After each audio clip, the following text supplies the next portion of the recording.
भारत का संविधान। संविधान एक किताब है। संविधान में रूल्स लिखे गए हैं। देश संविधान से चलता है। संविधान में भारत के हर नागरिकों के लिए हक अधिकार दिए गए हैं। भारत का संविधान दुनिया में नंबर 1 का संविधान है। ये संविधान हमारा भारत देश का एक राष्ट्र ग्रंथ है, ऐतिहासिक धरोहर है।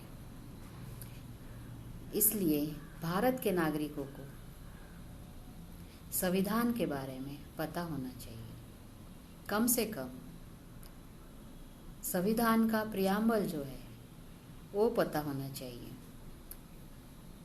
प्रियम्बल में एक ही सेंटेंस है।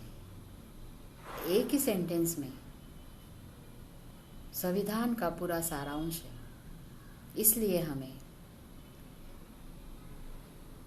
प्रियम्बल पढ़ना चाहिए। स्कूलों में भी, स्कूल की किताबों में भी पहले पेज पे संविधान का प्रियम्बल दिया गया है। लेकिन स्कूलों में हर रोज वो प्रियम्बल पढ़ाया जाता है कि नहीं, पता नहीं।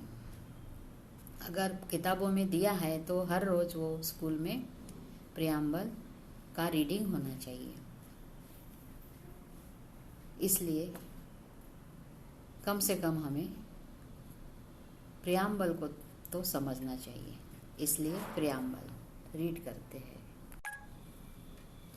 हम भारत के लोग भारत को एक संपूर्ण प्रभुत्व संपन्न समाजवादी पंथनिरपेक्ष लोकतंत्रात्मक गणराज्य बनाने के लिए तथा उसके समस्त नागरिकों को सामाजिक, आर्थिक और राजनीतिक न्याय, विचार, अभिव्यक्ति, विश्वास, धर्म और उपासना की स्वतंत्रता, प्रतिष्ठा और अवसर की समता प्राप्त कराने के लिए तथा उन सब में व्यक्ति की गरिमा और राष्ट्र की एकता और अखंडता सुनिश्चित करने वाली बंधुता बढ़ाने के लिए दृढ़ संकल्प होकर अपनी इस संविधान सभा में आज तारीख 26 नवंबर 1949 ईस्वी को एतद द्वारा इस संविधान को अंगीकृत, अधिनियमित और आत्मार्पित करते हैं।